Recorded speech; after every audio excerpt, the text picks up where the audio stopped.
Welcome to the Model Rail Replacement Podcast, helping you get to your onward journey. A friendly service that helps you get from A to B, or probably nowhere at all.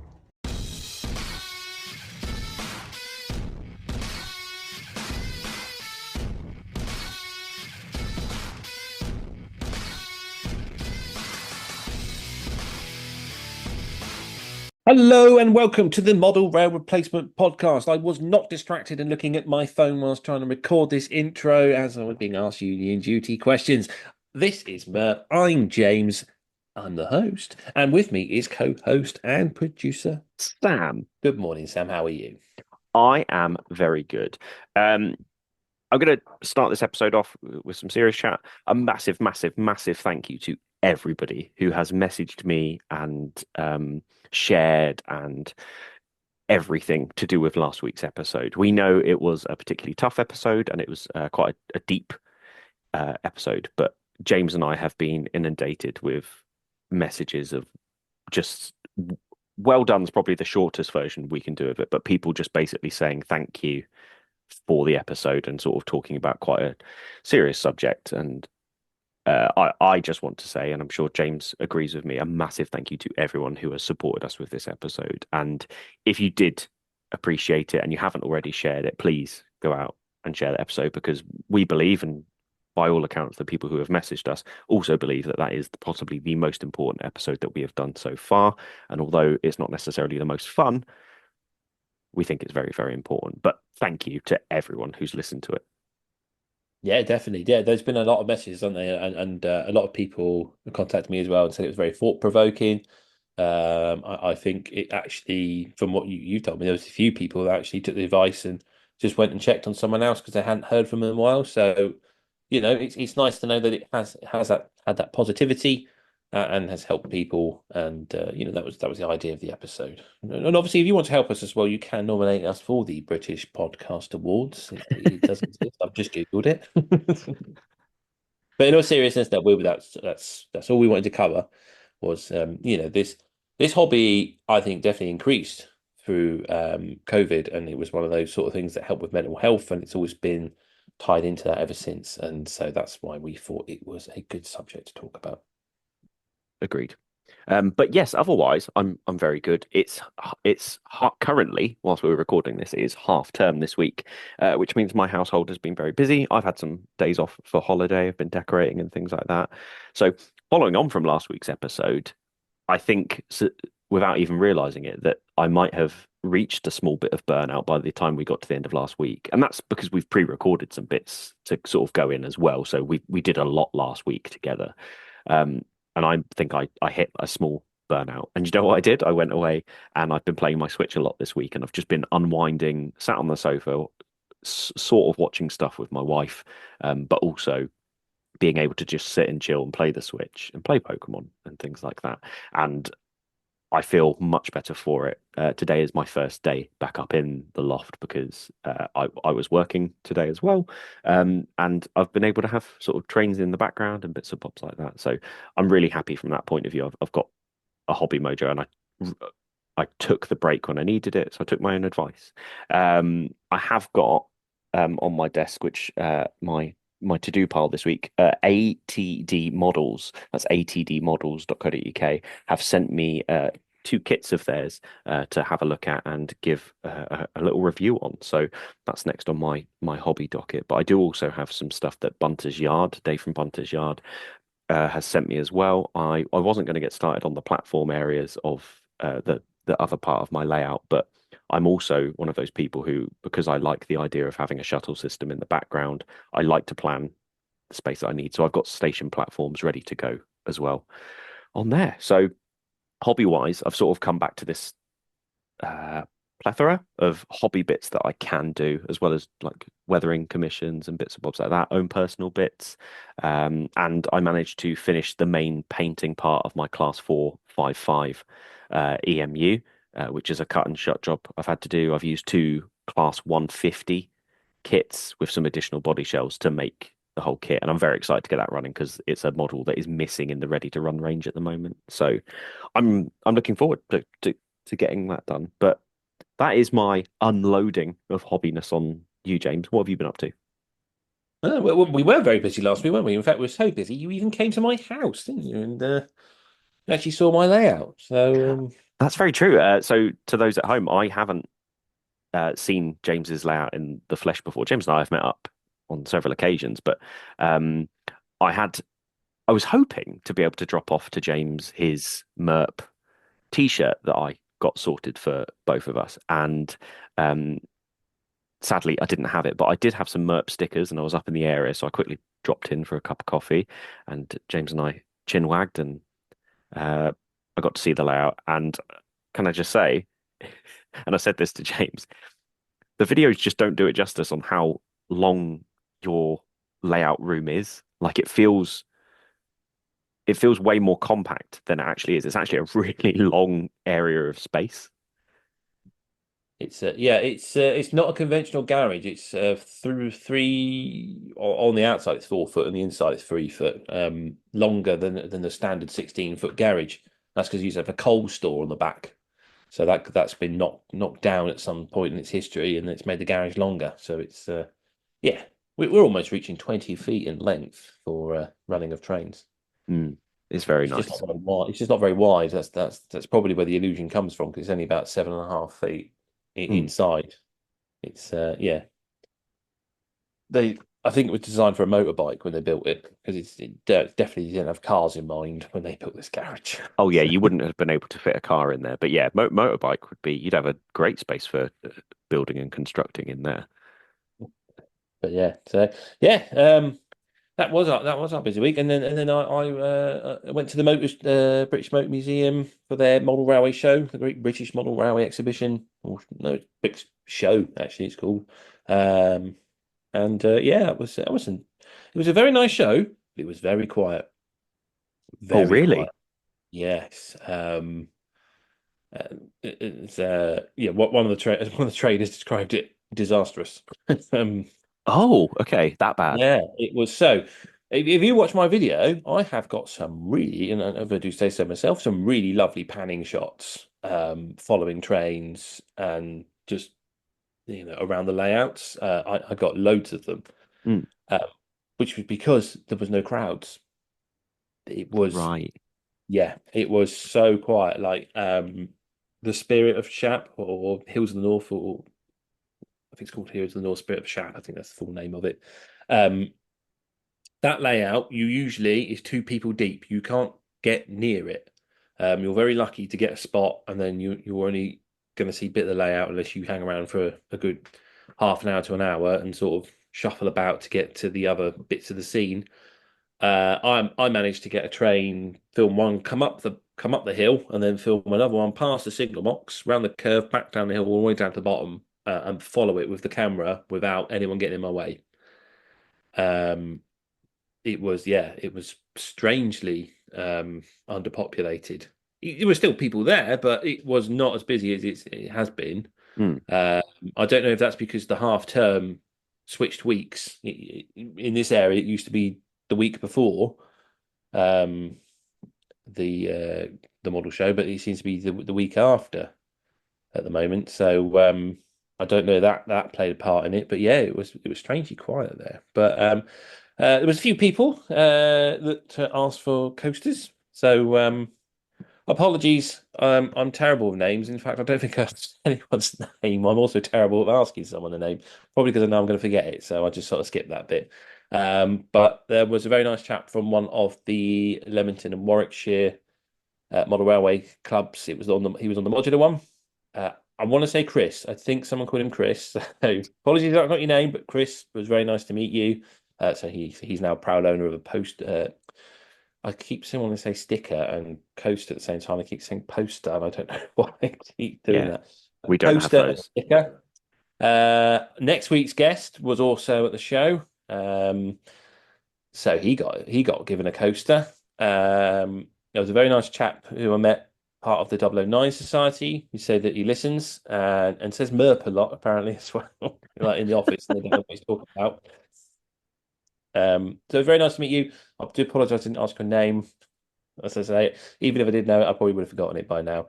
And then, rail stuff was there. So I walked over and said hello to Adam and thanked him for putting out a podcast that I can listen to. So, and just kindly gave him a coaster as well and a sticker.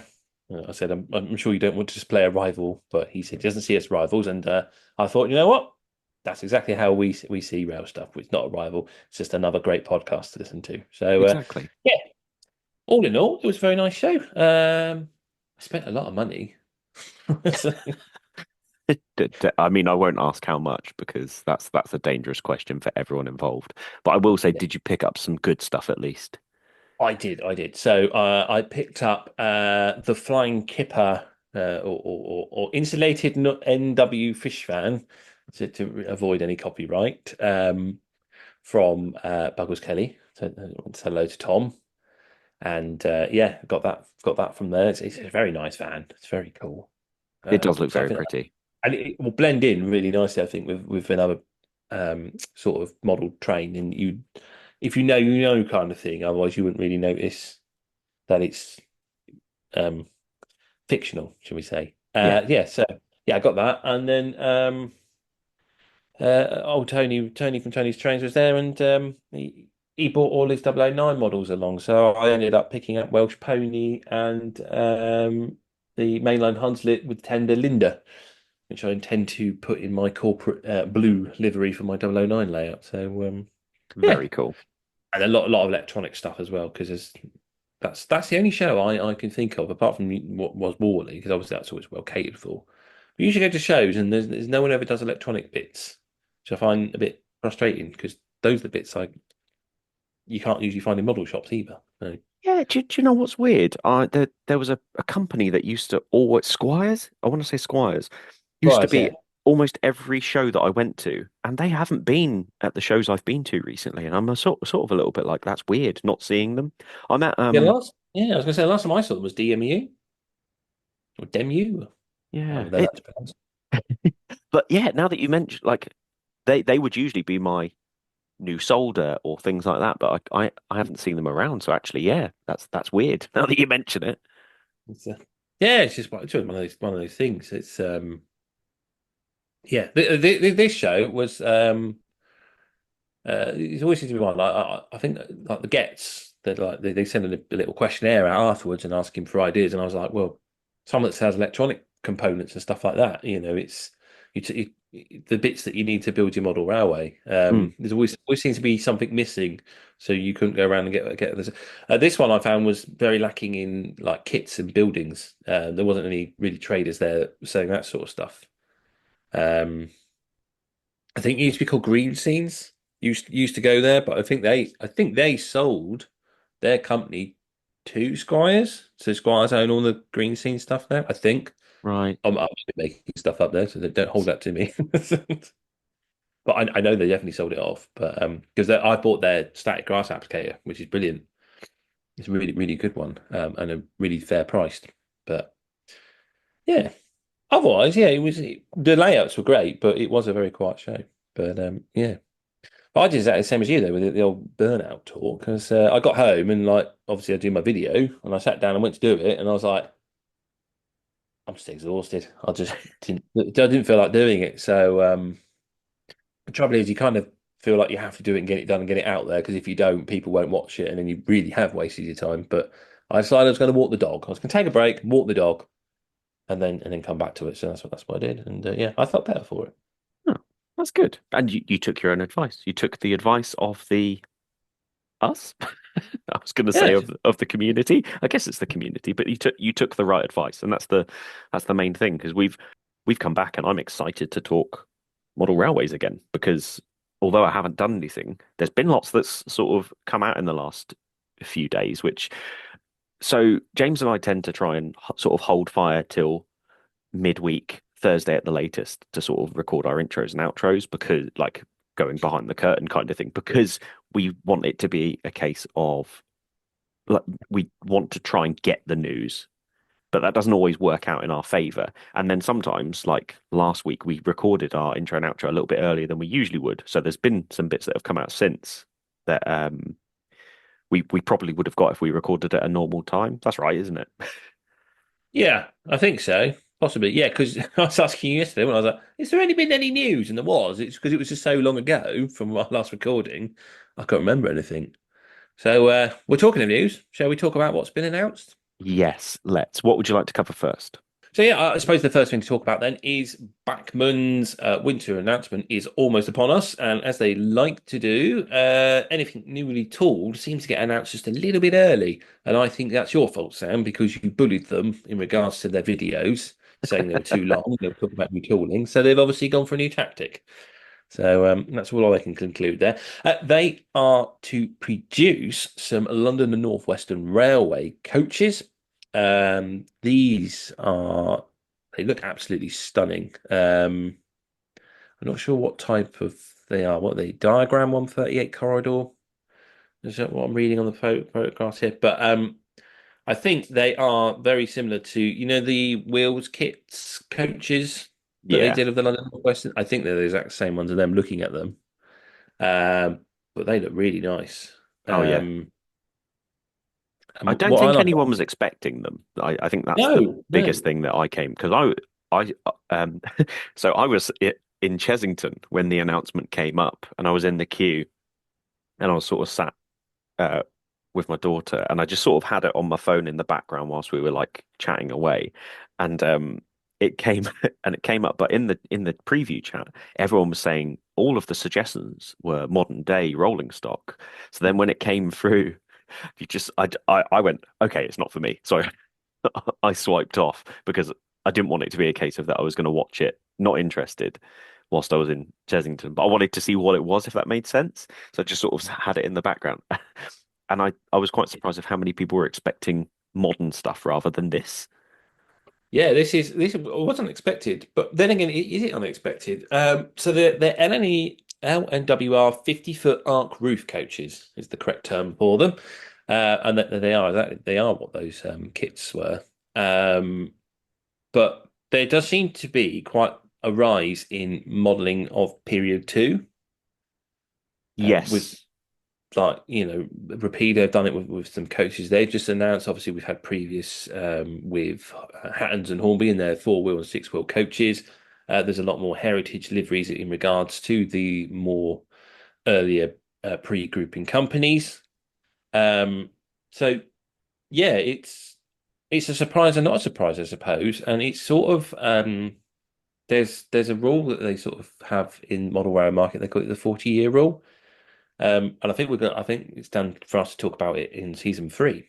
We do intend to come back for a season three, Ah, um, where the most popular type of modeling tends to be what was around 40 years ago, but this is a trend that's sort of appeared and they weren't really expecting, and it's sort of changed a bit.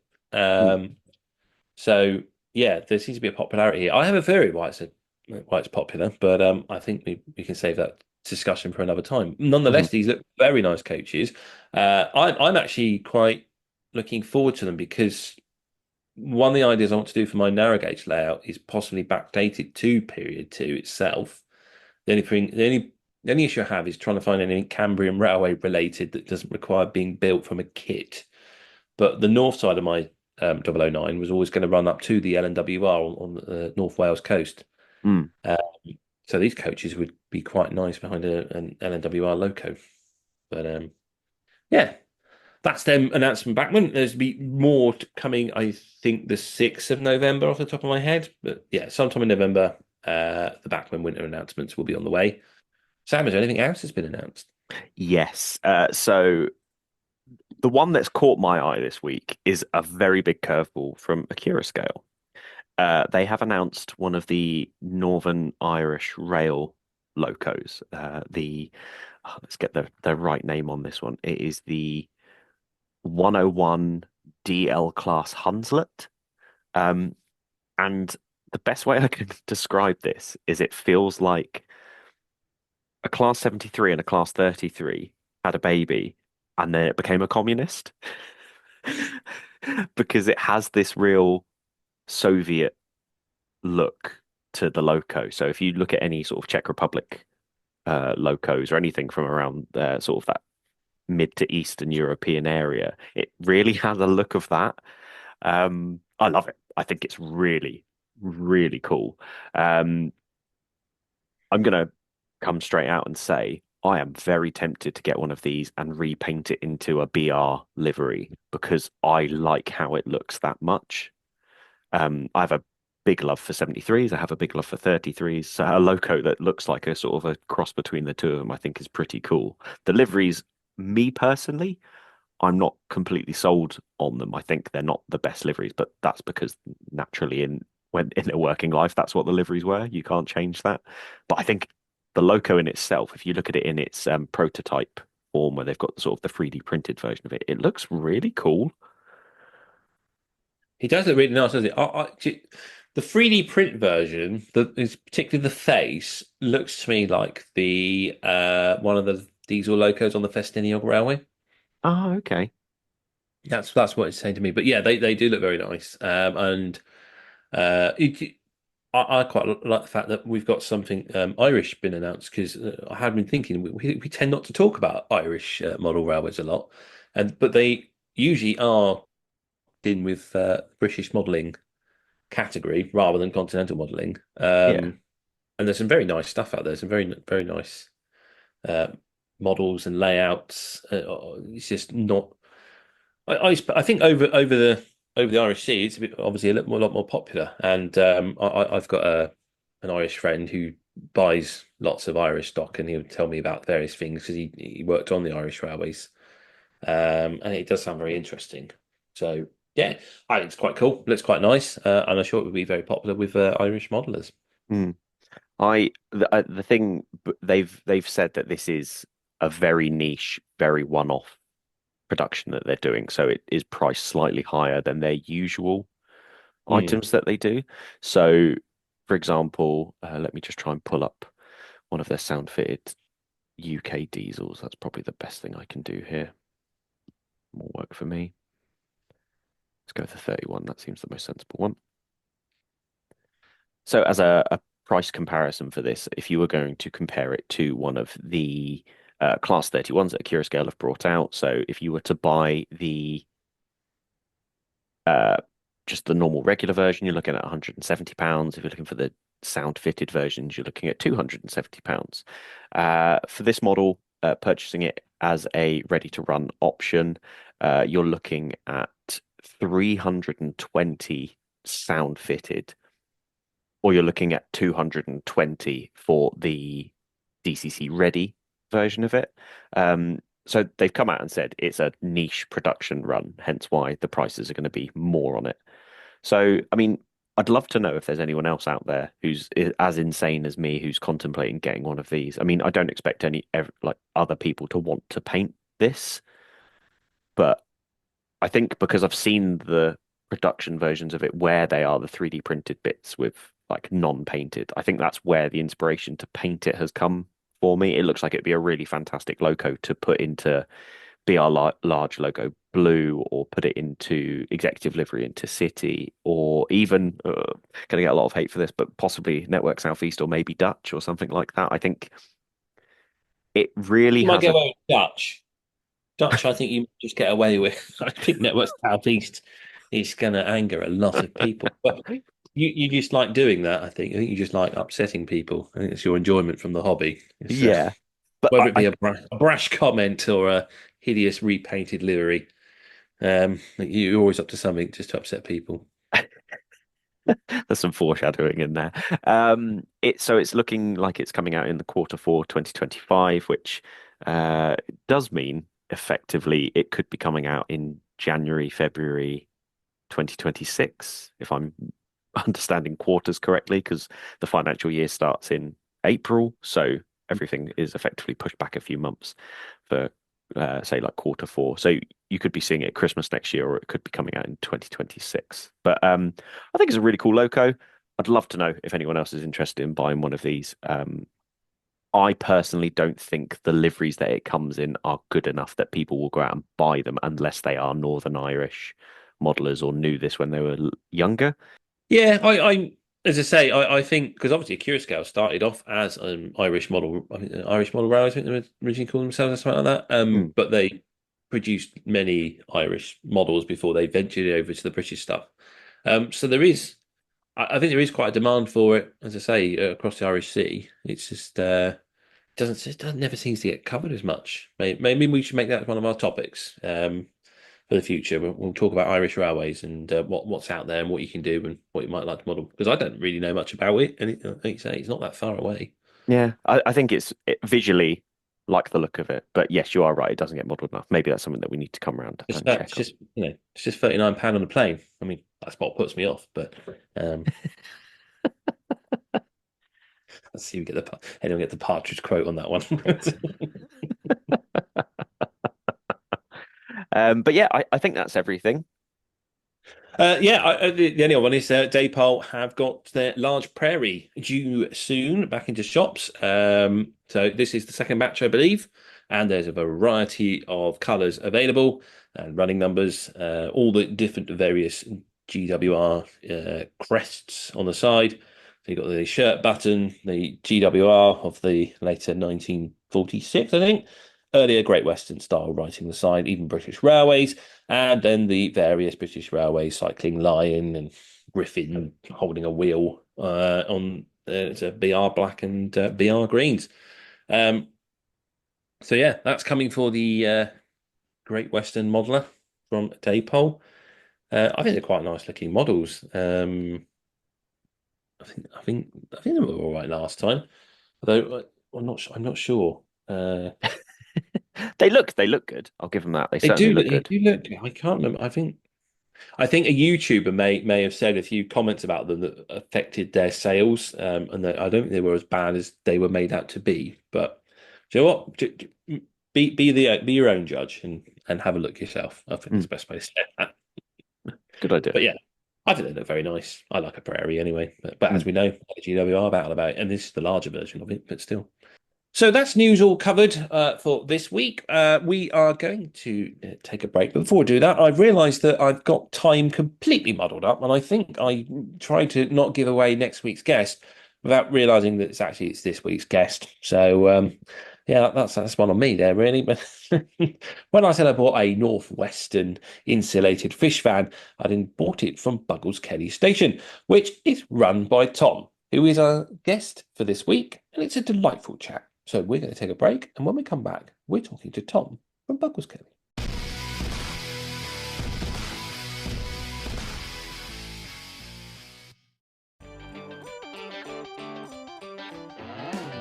Look at that! You see that there? The super shiny diesel loco that's coming this way. Yeah, I see it. Isn't it beautiful? So fresh, so clean, like it's straight out of the box. I mean, yeah, it's nice, but I prefer it to have a used look to it. In an ideal world, that would be nice, but I'm sure the owner doesn't have the confidence, skill or time to undertake such a job. Then why don't they just send it to Emperor's Path? Emperor's Path? Yeah. SBJ has years of experience in model railways and wargaming, the ability to meet your weathering needs, and works with you during the whole process to ensure the project is how you want it, not like it's come through a factory. Come on, that must cost a fortune. Not really. He offers different levels of weathering at really affordable prices. I've got my whole fleet weathered by him. My loco's got the full treatment, whilst my rolling stock just a dusting with the airbrush, and it looks really authentic. I might just get a quote. How do I contact him? You get him on Instagram at emperors_path, by Facebook, Emperor's Path, or emperorspathcontact@gmail.com. Emperor's Path Weathering.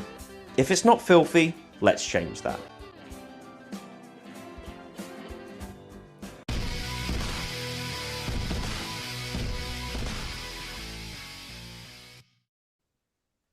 Right then, we are back for this week's guest interview, and we have Tom from Buggleskelly. Hello, Tom. How are you?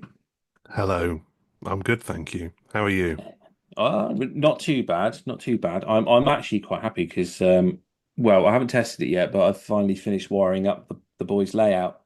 So as long as it all works, I'm going to be very pleased this week. But Good. Yeah, very good. we'll have to wait and see. And how are you? How's life been for you? Good. Busy. Yep. yeah, busy, tiring, enjoyable, and not necessarily in that order. So I take it you because it's a model railway exhibition season. I take it you've been very busy out on the road. Yeah, Because if and we're just people, getting into sort of the probably the busiest time of the year because we've got where are we now? End of October. We've got Gaydon this weekend coming, which is I've never been to, but it's supposed to be a very big show at the British Motor Museum. And then we've got a show every weekend in November, and we've got our first December show as well at Manchester. So we've got quite a few coming up before Christmas. excellent stuff. So for people that don't know who you are, did you mind just giving us a little bit? Because obviously, you're not just a modeler, you are also a business. So yeah, tell us a bit about obviously your business and your modeling.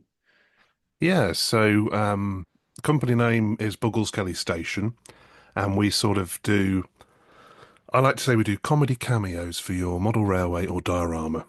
So it's really little bits to make you laugh when you look at someone's layout. We've got things like the Will Hay film Oh Mr. Porter, which is where the Buggleskelly name came from. So I've got buildings and figures from that film, and I've got Laurel and Hardy, Eric and Ernie.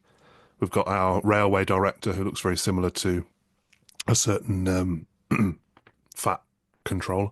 Uh, so yeah, we do little bits for model railways, buildings, figures, wagons.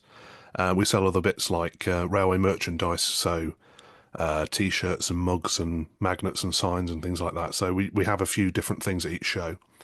And yeah, I've been doing dioramas as well, sort of professionally for just over 10 years. And then I started selling wagons and things. And then I got into 3D printing about 5 years ago with resin printing. So I've been doing this side of things with the buildings and figures. I think about 3 years now. We've been doing shows for 2 years. So yeah, a few years overall. And yeah, that's the sort of thing that we do. In terms of model making, I've been model making all my life, I think, really, since I was a very small child. But professionally, yeah, about 10 years. That's really cool. Yeah. I can't remember when I first stumbled across your business, but I think it was maybe the Milton Keynes show, and you've got the little diorama that you built of the narrow gauge line, the cottage up on the side. I remember seeing that, and Yes, yeah. I think that's probably the first time I came across you. And yeah, Would that be this year at Milton Keynes, back in now June, I think it was year before? may, maybe or maybe yeah, it might have been when you first come about. Yeah, that would have been the first year. So we started, our first show was March 2022. What year are we in now? 2024.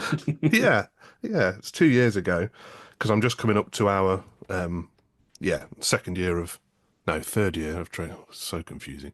But yes, yeah, that would have been I did a diorama of Bulldog Cottage, was what I call Bulldog Cottage, Yeah, from the Railway series. So it's the episode where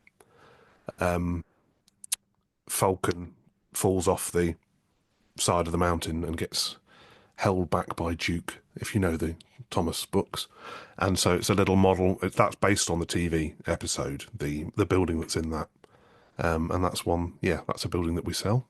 So things like that, little ones, things that people will only really know if they know the stories, but it's a bit of a subtle little cameo.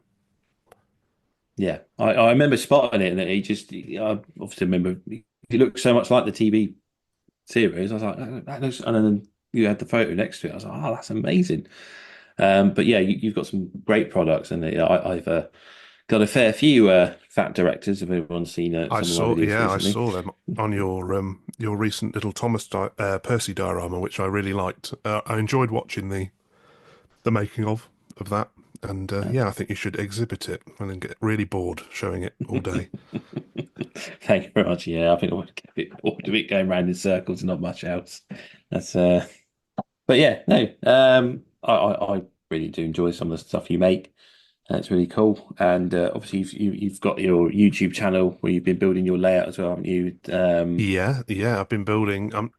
I've got a few projects on the go. The one that I've been sort of filming is what I'm calling Croven's Castle, which again is based on the Railway series, and it's sort of a fictional within the Railway series. It's fictional within fictional. Mm.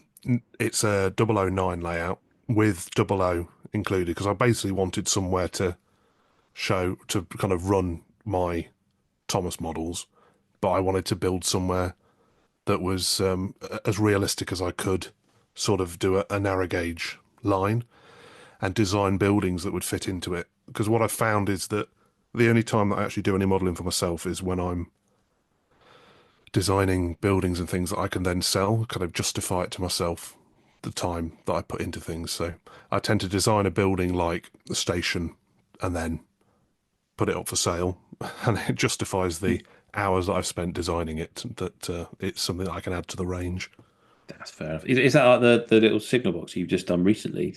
Yeah, Is that that's the one? the most recent one is it's a platform level signal box.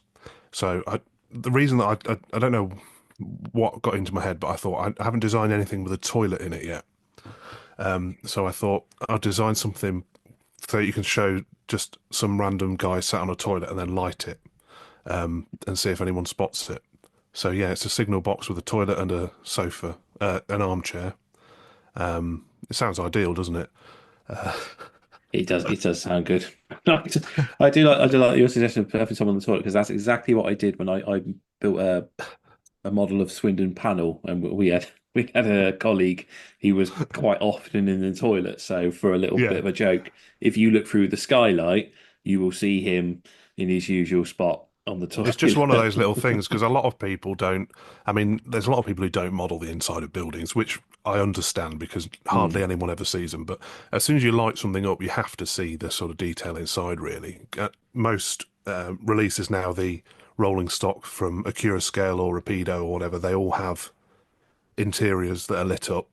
So I think buildings should have that option as well. So you yeah. can see the if people want to go to that level of detail, they can do and see all these lit up little things to spot when you peer through a window. Oh yeah, definitely. It's like I don't think I appreciated how good an interior looks until I went to Pendon, and obviously they really go to the Yeah, extremes of having the pints on the bar and that sort of thing. And if you look down, look through the doorway, and I think that's what makes a model railway really nice, and especially like you're an exhibition. Maybe the trains aren't moving, but at least then you can then have a look around at the scenery. And if you start spying things through the windows, that adds that little extra level of added interest, doesn't it?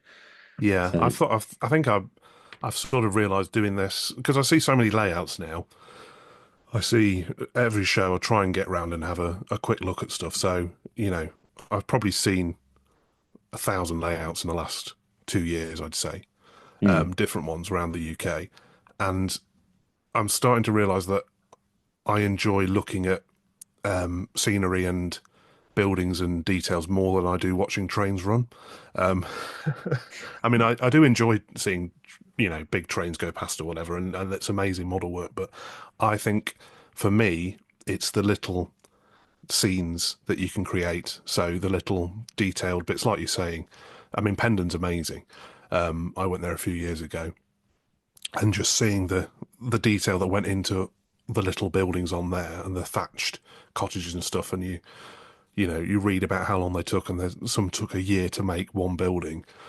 So mm. yeah, there's definitely that level of detail that I think I enjoy more, which is why I enjoy the dioramas because you can basically just spend weeks working on a square foot of scenery and get it finished within 2 or 3 weeks, rather than say my own layout of Croven's Castle, which I've been building and YouTubing for about 3 years, and it's still not at the ballast laying stage, just because you don't feel like you've achieved anything really. Whereas with a diorama, I can start it, and as long as I'm not doing other things like fulfilling orders and stuff, which does take up a lot of time, I can start it and get it finished within 2 weeks, and then that's actually a completed little bit of well, a railway to show people, which I really enjoy that side of things with the dioramas. Yeah, that's the nice thing, isn't it? Because it's all it's always great, and I don't know if you're the same as when you get in your head and you have this nice big layout, and then I have this, and this, and then you just get to the point where you're still, wiring it up, and all you want to do is the scenery, and then sometimes you can sort of lose that interest in Yeah, the project. And like you say, a diorama, I think it's always quite nice to do, especially even if you just take a break, isn't it? Just stop working your layout and just work on a little diorama, just to give yourself sort of a bit of sort of yeah. I'd fresh recommend point that of view.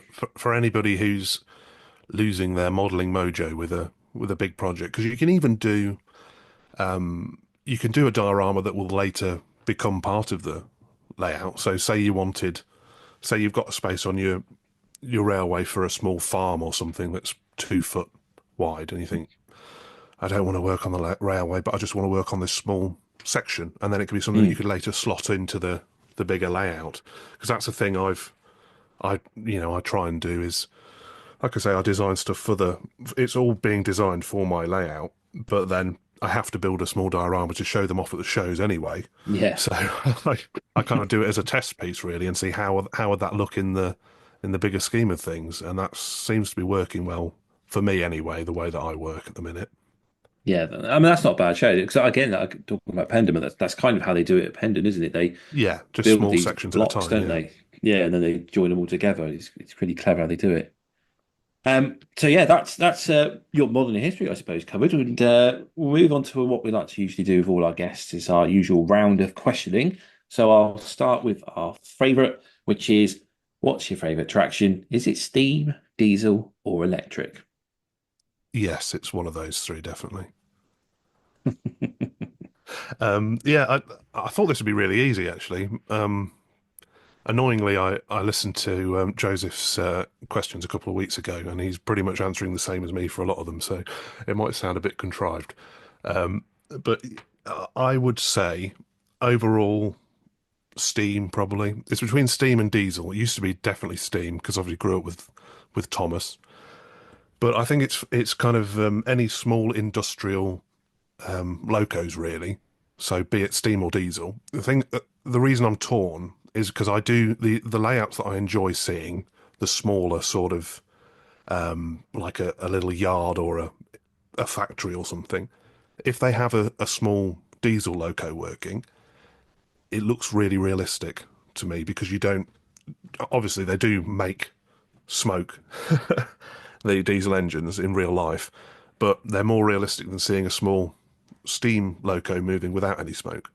So I like watching like a small Ruston or something on a layout because you can kind of picture that as real. You get down to track level, you think, oh, that's a real shot that I've just filmed or whatever.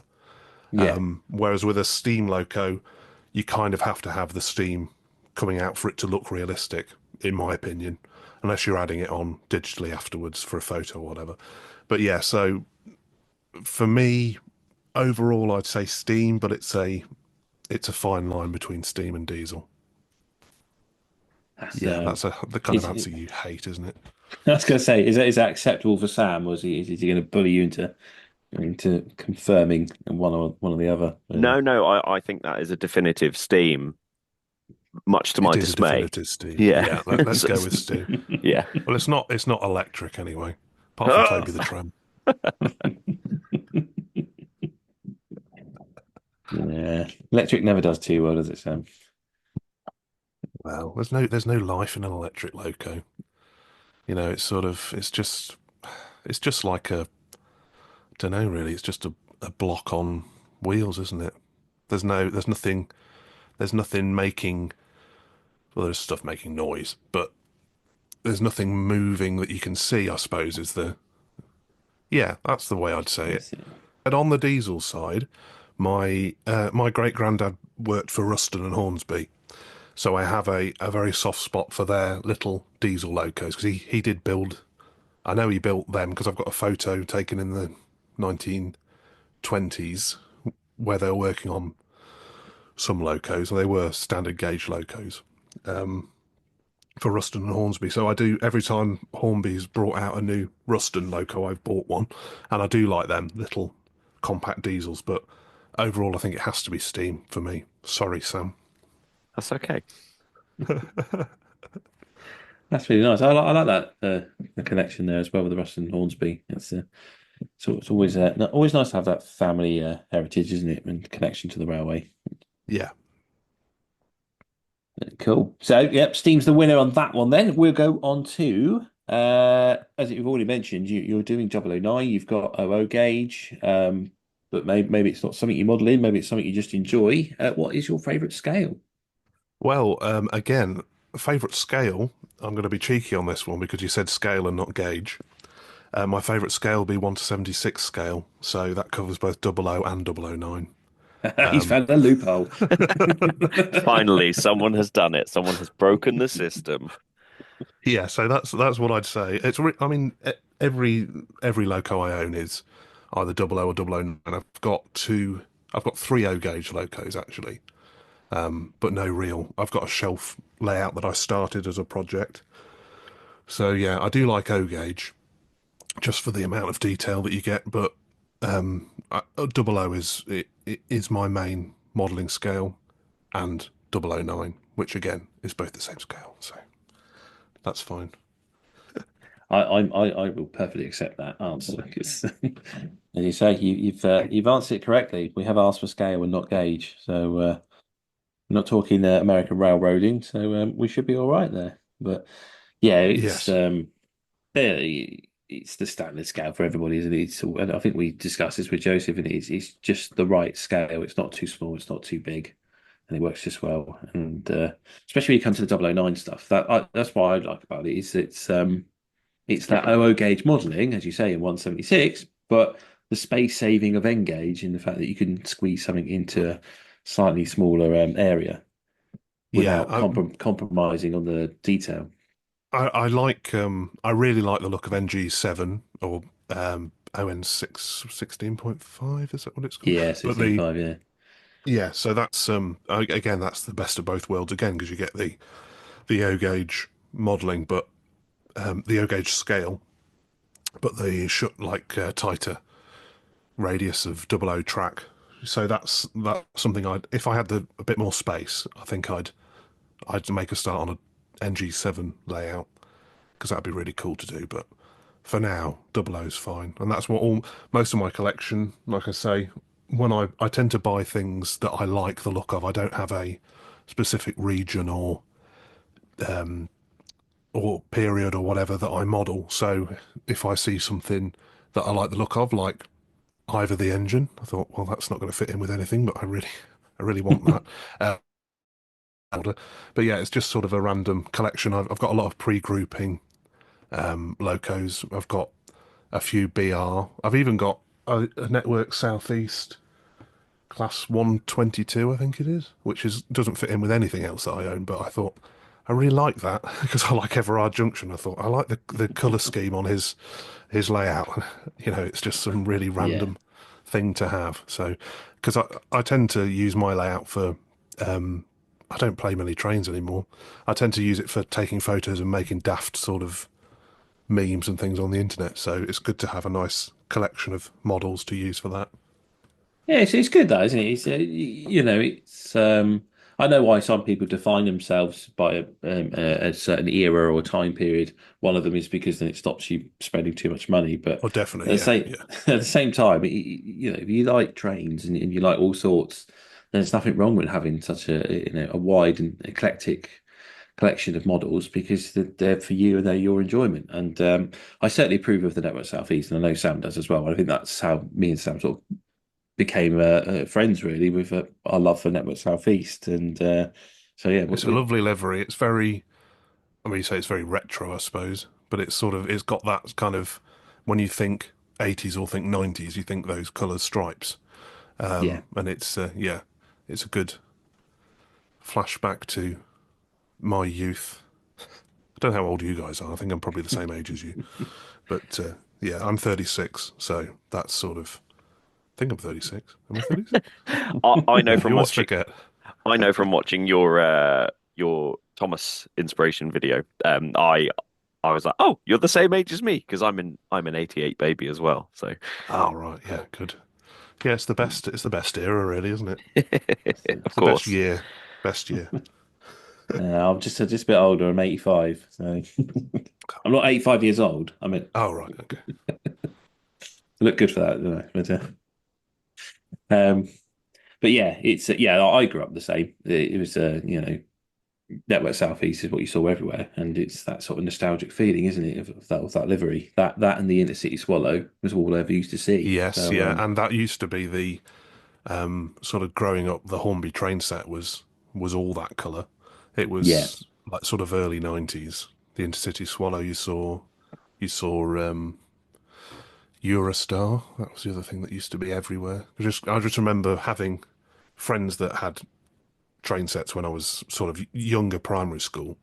Was the Intercity, the sort of the Swallow livery, the Eurostar, and Hornby Flying Scotsman, which I think everyone seemed to own. I didn't have a Flying Scot. I didn't have any of them. Say everyone used to own. I never had any of them, but everyone else seemed to. yeah. That's very true. I've had a friend who sort of he didn't really get into trains. He just did for a bit, but his dad put him a bit of track around the loft, and I think he had all three of those. Yeah. I think that was his collection. He was described it right there. But Whereas I yeah, enjoyed the industrial sets that had the sort of Smoky Joe type loco. I think it was yeah, my first train set had the little blue. I want to say it was Caledonian, but I'm not sure if it was. It was something Don. I know it wasn't Caledonian. It was Doncaster, Donington Castle. Does that ring a bell? But yes, yes. it's a small blue 040. I think I might still have it somewhere, probably covered in black pen or something. But yeah, I enjoyed those industrial sets where you'd get a loco and a few wagons, which again is probably why I like little industrial dioramas and small layouts. Yeah, because they were quite nice. Hornby used to have loads of them, didn't they? They have those Yeah, various 040s, and they'd all have these fictional industrial liveries. yeah. Yeah, When they and back when they brought out some decent little train sets, that's and they it. weren't Yeah, they weren't £1 million. I know. It's, no, we try to avoid Hornby bashing here. We would. Oh yeah, no, I don't bash Hornby. No, I don't. There's only certain things with Hornby that don't make a lot of sense. But yeah, no, Yeah, they're doing as well as anybody else in this industry. I'd yeah, say that's we're it. all. Yeah, You can't. I don't like bashing other people in this industry because we're a niche in the wider scheme of things. It's model railways. I don't know what percentage of the world population are into it, but there's not that many, and it's not. You know, it's generally older people. We're trying to get people into the hobby. I don't like to knock people who are still doing stuff, no matter what it is. Hmm. We're trying to get people into this Well, this hobby and this industry, and you just got to support other people, really. yeah, that's it. Yeah, it's but yeah, as you say, I suppose one of those things when you compare it to back when we were growing up, that those little 040 locos were used to be about £10 or £15, didn't they? And nowadays, I was in a model shop yesterday and I saw one of them. I think it was at the £50 mark, and you're like, Yeah, what? yeah, yeah. I think the But Smoky Joe came out like a re-release 5 or 6 years ago. It was 55 or something. And I thought, I'm sure I bought that new £20. That was 20 years ago, obviously. So there is yeah, inflation to take into account. But it puts it out of the reach of kids, really. yeah, that's it. Unless you're Yeah, getting secondhand stuff. yeah, that's that. I mean, that's how my lad really gets his models now. We go for the second-hand Engage stuff, so he tends to have a lot of the early Bachmann stuff that was the old Paul tooling that Yeah, had been sent over to China. So it's got the better wheels and the better motors and that. And that's the only way he can really afford to be in the hobby. He gets his bit of pocket money for those locos. Um, but yeah, I yeah. think that is I suppose the a lot of biggest issue, isn't the it? the focus now for loco manufacturers is getting as much detail and stuff as you can. And so there's obviously a market for that. And Mm. I mean, I haven't bought the £300 locos and things, but I'm trying to think what the most expensive thing most recently I bought. Um, it was probably the Titfield Thunderbolt actually. That set, so that's £250 from Rapido. It's a beautifully detailed model, but that is obviously for people who want the detail, you know, which means Yeah, that the older probably a really bad example because I can't think there isn't an older version of Lion, but say a new model came out which was highly detailed, that leaves the second-hand one for probably people who aren't that interested in it. So the prices will still be low enough for second-hand stuff of less detailed models. So I think it's a good thing, really, that you've got those as a as an option for people who aren't after the really highly detailed stuff. I just wonder whether, as we move over to DCC, which generally seems to be happening more often, I wonder whether there's still going to be a second-hand market for DCC, or whether that's going to be a problem in, say, 20 years' time. What will all the second-hand models be? Will there be second-hand DCC ones, or will there still be DC ones knocking about? That's a I good don't know. question. I don't know. Yeah, it's something to think about, I suppose. But yeah, it's well, I think yeah, like you said, there's definitely something still out there for the second-hand market. There was a YouTube video, and I apologize, I can't remember the name of the person that done this video because it just popped up as a new one on my algorithm. But he bought a couple of Lima Class 47s, and he Yeah, just stripped them down. He got the motors working again. He added all this extra detail to them, and yeah, he did like a fabulous job. And I think maybe a bit more of that modelling needs to be encouraged to get people into it as well. To go, look, you can have the detailed models, you just got to do a bit of modelling, which is the whole point of the yeah, hobby. yeah, You that's know, true. There, it's there's two sort of types of modelers that I've found. I'm not knocking it at all because mm, from just from the people who buy my stuff, they're people who will buy a model that's unpainted because they want to paint it themselves, and then there's people who buy stuff that ready painted because they just want to put it down and it be finished.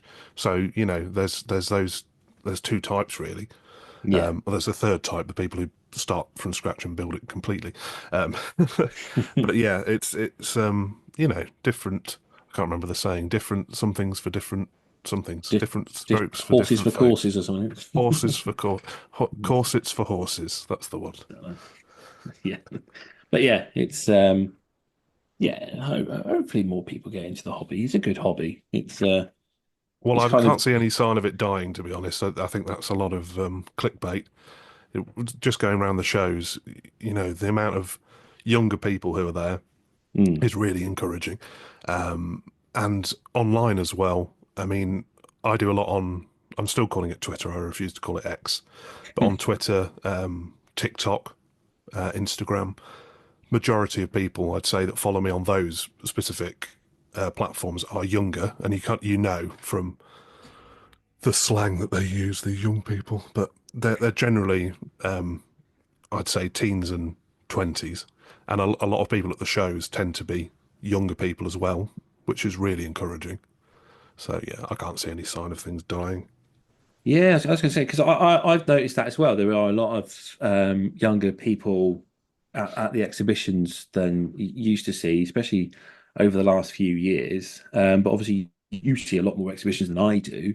So Yeah, yeah, it's I'd say from the your pandemic's helped a lot. yeah, It's the one good thing to say about it. No, I think a lot of people kind of came into the hobby because there wasn't much else to do. And that's what a few people have told me as they started in 2020. They started building their first layout because they were stuck at home. yeah, And, I know we were busy during the, pandemic, just shipping stuff out to people. So there's a lot of people stuck at home doing things. And I think a lot of people came into the hobby then, which is encouraging.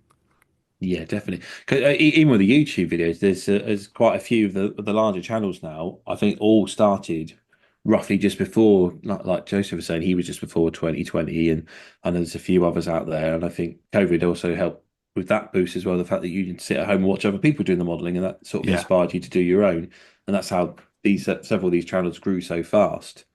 And yeah, it is nice, and yeah, it's good to know it's not dying, isn't it? it is. Excellent Not that stuff. I'm a youth. We're all still young. Yeah, yeah, we're on the Don't, younger don't, side. don't take that from me. I'm 40 next year. It's depressing. Blimey. So yeah, talking of locos, then we'll move on to what is your favourite loco that you own? Ooh, that's difficult. I've got a lot of Hornby packets which I really like because I started collecting them when they were affordable. Um, so maybe one of those. But I think overall, my favourite loco has to be my Gauge One Thomas, which I commissioned. There's a guy in the US called Tank Engine John, who's a YouTuber who basically builds them from scratch. He builds them in Gauge One, which was the scale that the TV series was filmed at. But I commissioned one in O gauge because I had plans to build an O gauge layout that I've not really done anything with. So yeah, that's my favourite loco that I own. It's radio controlled, like the TV series models, and I really just use it for making daft videos more than anything. I've seen it in a couple of your Instagram videos before, and I had been wondering about it because I was like, it looks so scale, but is it? And then so yeah, it is. That's It very is, cool. yeah. Yeah, it's a very very cool looking model. That's is it one of a kind? If it's an O gauge, or do you know if you've Yeah, done any more? it's the only one. Well, actually, I don't know if it's the only O gauge because it's a custom. It's built in the style of Series 2. So I think it's probably the only one in Series 2 kind of aesthetic. But it's all 3D printed. So yeah, I think it is probably one of a kind until someone else makes one. That's very cool. That's I don't think you can beat that for a favorite loco you own. It's yeah, an O gauge I don't custom know. I've got made my Thomas. friend, do you know Laurie? Laurie's Mechanical Marvels. He actually owns a couple of real locos, so I think that kind of beats that beats the models. Yeah, yeah, that does really, and you can get away with favorite scale as well by saying 1 to 1, couldn't you? Yeah, So, yeah, I met Laurie the other week actually. He was at the little Oxford's Model Railway Club exhibition in Abingdon. So had a little chat with him yes. there. So, He's a good laugh. We're doing that show next Abingdon. We're doing Abrail Oxford. Which show is that? We're doing so Oxrail, was it? Oxrail was that one I think. Yeah, Yeah, yeah, we're doing that next year. because And they have Abrail, yeah. they have about 3 different shows. They have one in Oxford, one in Didcot, and one in Abingdon, I think. Yeah, we're doing the Oxford and the Abingdon one, both of those next year. That's cool. I always try to get to the Abingdon one because that's quite the it was their 50th anniversary one this year. I think it was this year's one. It was one of the best shows I've ever been to. It was absolutely Oh, brilliant. cool. That's good. That's a good But sign.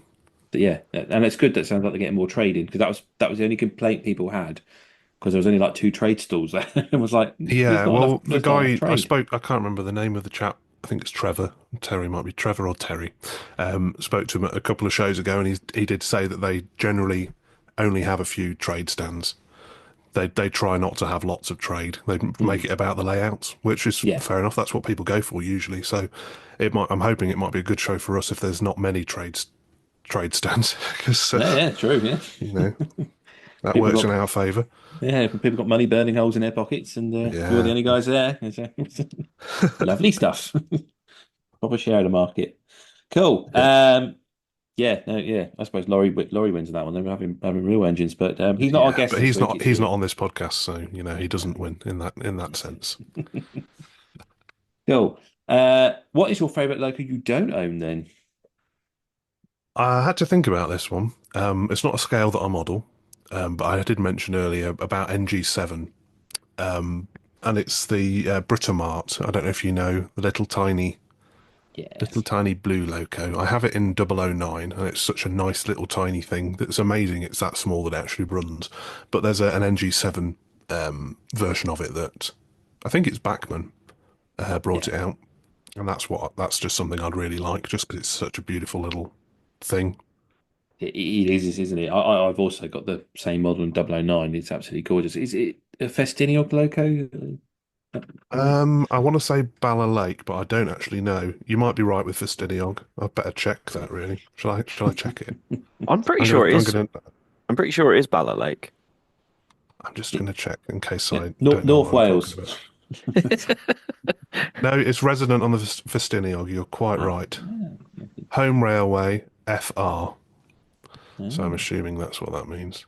But yeah, that is. I like that blue on it. It's really, really nice blue, isn't it? It's, Yeah, so yeah. and I just want one of those, even if I don't have a layout to run it on. I'll run it on the 001. Can't have that with that. That'd be like having the Airtel toys, or what we were talking about the other week, when it was the narrow gauge one's the same size as the standard gauge, and it used to be quite Yeah, annoying as a child. But yeah, they are nice, and I think there's a lot of people that are quite tempted with this NG7 stuff. I know one of my former colleagues from Swindon Panel, he was telling me when we were traveling to DMU that he was going to get one. And the next thing, he's watching his channel on YouTube, and yeah, he's got it running around the garden there next to the O gauge. It looks so good. yeah. And you've got that, and then you've got the Hellion that done the Linton and Barnstable stuff. I think theirs would be 16.5 because I think that they came before the NG7, but I saw them in That Tony's should shop the other technically be day. this. Technically, it should be the same, though, shouldn't it? I don't It's, really it's know. I'm not 100% sure why they've gone with a new name, unless it's just a branding thing, the NG7. Just because I'm from near Nottingham and that's a postcode. So when I say NG7, that's all I think of. But yeah, I mean, it is the same scale, isn't it, as not as 16.5. Yeah, it should be, Yeah, yeah. I'm not really sure. I think Sam decided he was going to rebrand it No Gauge at one point. We were yeah, having a yeah. conversation about That'd that. be even more confusing. That's a confusing thing about this hobby is the amount of different scales and gauges, and no one really knows what anything means without a big chart. That that's the thing that surprises me the most is like you say, the amount of scales there is, and like Yeah, how most of this still manages to survive. You think maybe in like other industries and other sort of hobbies, if you started having such variations, everything would just collapse under itself because there wouldn't be enough support for everything. But it does yeah, amaze me how we can have so many different, and then even within certain, like you've got your OO, but then you haven't got your OO, you've got your EM and your P4, yeah. and then your OO fine But scale. the nice thing about that is though, because there are that still these niches, and there's enough interest in these really obscure, not always obscure, but relatively obscure scales, it allows Mm, smaller manufacturers to kind of have a foothold there. So you've not got, say, Hornby and Bachmann, they've got the major scales, yeah, but you might have, I don't know why I've started this because I can't actually think of any examples, but somebody who just does stuff for EM or P4 or whatever, and they are a cottage industry, and they've been able to make a living off it yeah, because it's such a niche, but there's still enough interest in it. So I think that's a good thing, yeah. definitely, definitely, yeah. As I say, it's just great, isn't it? It's just all these different scales, and that they still thrive and survive. So it's Yeah. like you say, it's another positive sign for the hobby, really, isn't it? It is. What a great positive sign for a great hobby. Indeed. So, you've mentioned that you do many dioramas, and I've seen Yeah. quite a few of them, and they all look very wonderful. Obviously, you've got your layout being built. So the next question is, what is your favourite project you've ever taken so far? It's probably the layout that I'm building, my favourite project. Even though I haven't done much on it, I've got I've got a whole sort of head canon behind it all, which is the term the young people use for a theory, a law. It's a completely fictional layout on the Skarloey line, so it's in 009, but I've also got a 00 track joining it. And the reason I did this is because I wanted a way to play trains, show off my Thomas models and things that I've got. But I also want a way to realistically show other locos in one setting. So what I've sort of imagined in my own, I'm going to keep saying headcanon because I can't think of another term, but it's basically Croven's Castle is the name of the station, and Croven's Gate is in the original books, which was basically the works where the narrow gauge and the standard gauge lines met up. And so the idea of this is that it's one end of a test track from Croven's Gate. So you get random locos who might have had something fitted and they've gone out to get their ticket before running on the main line. So it's kind of an excuse to have the different locos appear on the layout alongside the narrow gauge engines. So I might have like visiting steam locos from Britain on Sodor because this is the works where they can get fixed up and things. It's sort of That's my thought behind it anyway. So that's the layout that I'm building, and I've been building for about 3.5 years. And yeah, that's what I'm enjoying doing because I'm not really pressured to work on it other than to get YouTube videos out, which has been about a year since the last one. So people do keep asking about it, but don't pressure yourself if you want to enjoy something. That's it. Yeah, that's always the sort of thing I think sometimes people forget is it's a hobby. And when you're making that YouTube video, I'm doing it to show you how I'm progressing my hobby rather than it being Yeah, a commercial production for you to be entertained by. It'll be there when it's there, kind of thing. yeah. But Um, that side of it is I've had to kind of, because obviously I do this for a living. Any of the buildings that I design for it, I mentioned to you earlier, I have to then you know I have to sell those as well to justify the time that I'm spending on it, because it does take a lot of time to build a model railway, and I don't really have evenings and weekends. I'm I'm sort of working most of the time. I've got a backlog of orders and things, so I give people, like, if somebody orders a building, there is a 10-week turnaround because I can't just stop things to do somebody's order. They have to sort of join the queue of ones that I've already got to do. And so any little time that I have around it, if I decide to give myself a day off or whatever, then that's working on the layout. So yeah, you have to it has to still be a hobby, otherwise I wouldn't enjoy doing that as well, I don't think. yeah, that's fair enough, isn't it? Yeah, it's you don't want that burnout, do you? And sort No. of fall away from something you love. So, Yeah, that that's but yeah. that's happened enough times. But Yeah. I like the idea that, yeah, you say you got that test track and you've just got an excuse to run any Yeah, that's engine. that's my that's my theory anyway, as to, oh, why is you know why's the tip-filled Thunderbolt on Sodor? Well, it had to be overhauled at the works there because there's nowhere left in the UK that does it, or very few places. So yeah, that's That's my it. Yeah. that's my thoughts. That's a fine business to run, and it gives an excuse of why there's still steam engines running on Yeah, Sodor. It's been subsidised by that. So yeah, I can go with that. Cool. It's a very cool looking layout, and obviously if anyone wants to see it, they can find it on your YouTube channel. thank you. Yeah, if they search modelling Sodor, it'll come up, and on Buggleskelly Station is the channel. But yeah, like I say, I am working on episode 5, which has probably been a year since the last episode, but I'm filming it as I do stuff. So it's kind of, I've got footage that I've filmed over the last 6 months. I just need a weekend basically to put it together and get a video out. But that's asking a lot at this time of year with shows and orders and things up till Christmas. So, might be a bit of a wait, but it'll be worth it in the end. It'll That's be what you're saying worth it. there. It'll be well worth it. Excellent stuff. Cool. Right then. So, what is your next hobby purchase? Oh, it's so boring. Um, can I include something that's just arrived today from Amazon, because I Well, I technically, I haven't. sent you the question before that arrived. So yeah, sure. Oh yeah, that's true. Well, I did write this before today.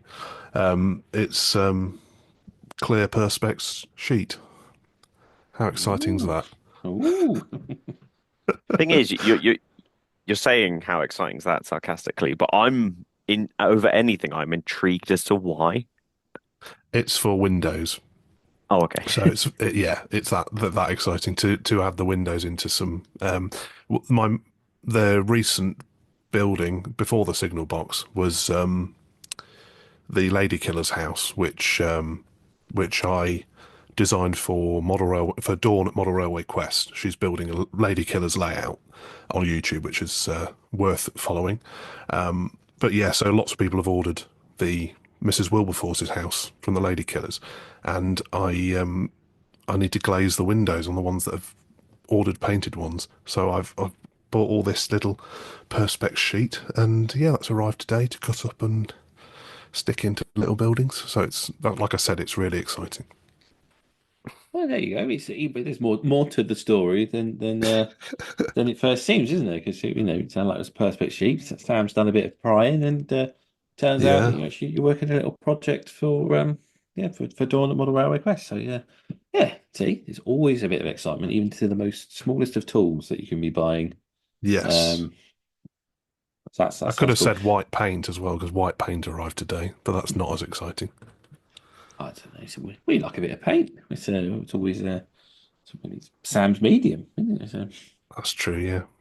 I also I think white paint is an underrated paint as well because you can use it for so many things, and everyone thinks it's just for painting white, but you can create limescale streaking. You can use it as a highlighting color for certain colors. Like there's so much you can use white for, and it sounds like we're trying to glorify it, but actually, white paint's just as exciting as any other paint, in my eyes, White paint anyway. it's probably more exciting than other paints, yeah. Mm. Because you give the finishing touch on any build on say the slate roofs and things on the buildings, just dry brush with white, a very small amount on the brush, and that's what finishes it off. It gives it that stony texture that you don't get without it. Yeah, completely agree. oh, see that such a great answer. I really like that. We've explored so much and found out so much about perspex and white plane. So yeah, what is your favourite part of the hobby? See, My favourite part of the hobby, I've got too many favourite parts of the hobby. In terms of working, the side I enjoy of that is the designing of buildings and things and the scenics. Oh, it's too difficult. My favourite part of the hobby overall is interaction with other people because it's very solitary. It makes it sound sad. It's just a very solitary life. I work from home, kind of work on my own. I see my wife and the cats, and then every now and then I get to go out to model shows and see real people and meet other members of the community. God, it's so sad. No, it's just it's sort of interaction with people online and at shows. I've met a lot of YouTubers, like you guys, and proper YouTubers, and it's kind of like it's just that's the side of the things that I like. It's built a kind of a community because the Facebook page, followers on there, you generally get the same people who comment on things, and you get a lot of interaction and YouTube and Instagram, TikTok, Twitter, all these different things. So that's the side I like. Is if I film or photograph something, and then you get the feedback from people, and you get conversations. So yeah, that's my rambling answer that includes everything. Yeah, it's the community side of it. That's a good answer. Community. yeah, we like that. We always like to try and promote the community side of things, and I think you're right. It is quite um I was joking when I sort said proper YouTubers, by the way, but you didn't pick up on that. of we ignored it. We won't rise to such things. No, I've met a lot of people in the last probably last 2 years since I've been doing the shows. You get to know people, and you see the same faces at some shows. So other traders, people in the different modelling groups, and you make a lot of friends and people that you see quite regularly, and even people that you only see at certain shows. There's some shows like the one we've just done at Farnham. Guys, they were really friendly, and so you kind of feel like you've been welcomed into their little family. And then if you go back the next year, you feel like you're coming back to a little group of, a friendly group. And there's certain shows like that they might have the same organisers that you get to chat to, or you might see the same customers quite a lot, and that's always good. And then things like this, chatting with people online, say YouTube and social media. It's yeah, that's the side I like. Yeah. The social media thing has definitely changed the hobby, hasn't it? And for the better. You're no longer just, stuck in your garage or your shed or your loft and you've worked on this wonderful creation. You can't share it with anyone unless you put it in a magazine. And Yeah. then, we started off with forums, and I don't think forums are probably as big as they once used to be. I think a lot of No. people have moved over to the YouTube and Instagram, Facebook side of things, haven't they? And like you Yeah, say, I it mean, is I it used is to do the nice. forums. I used to be on all of them, and I still am on, but it doesn't feel the same. I don't know. I suppose it's because it's not as visual a medium. I mean, you can post photos and videos and stuff, but you don't. It's hard to know who you're chatting with or whatever. Mm. Whereas, I mean, Facebook is the main thing for me because my page on there's been going for over 10 years, and so I built up a good following on Facebook, and that tends to be where I post most stuff there. YouTube, starting to do Instagram, but Instagram started off as my other business, which is photo colorizing, which I've done for again about 10 years. So there's probably people on Instagram that follow me just from that and thinking, what's all this stuff about railways and Thomas? Where's all this come from? Just gonna try and confuse the algorithm by posting lots of different things. But yeah, it tends to be on there, and Twitter is good as well for interaction. As long as you know there's no trolls on all these different platforms. That's the thing that can kind of bring it down a bit. But generally, people are pretty positive about stuff. And if you have people that are, I mean, I can't stand rivet counters. So if you have people that sort of come and, excuse me, I think you'll find, I say, it's a fictional railway, don't you? So that signal's upside down. Have you ever watched Oh, Mr. Porter? There's that sort of thing. You just block them out and ignore them. You can block people online. So yeah, generally, I think it's a good thing and it's positive for people who, don't really see other people because it is quite a solitary hobby. Mm. I don't. I'm not a member of any model railway clubs in real life, but it does feel like that kind of, I suppose. There's things online like YouTube live chats, so like Wednesday Express, the Monday Club. There's different model railway builder. There's all these different Facebook groups and YouTube things that I'm a member of, and you see the same faces and names pop up, and they chat with each other. And say there's a live chat going, there's people who have a conversation, and they'll always say hello to the same people each week, and you can tell that these people are genuinely friends, as well. It's Yeah. not just an online thing, but yeah, I like that. I like that. Yeah, it's nice, isn't it? Yeah, like you say, it's like one great big model railway club, isn't it? Yeah, yeah. So obviously you're working on your current project, but if you were to create a new layout, and we're not saying that you have to, we never do. What is the one thing you'd need on it? Um, it's probably a boring answer again. Um, I think what I'd really need, just because I've currently got a layout called Buggleskelly, unsurprisingly, which is an 8 foot by 2 foot layout, and that's what I use to photograph my products on. And what I've found is that I don't have enough foreground on it to get wider, more interesting shots for filming. So what I'd really need is foreground space. So I'd design something where I'd have at least a foot of sort of field before any tracks appear, so that when I'm filming or photographing things, I've got something in the foreground and underneath the camera. So that's my really boring practical answer to that question.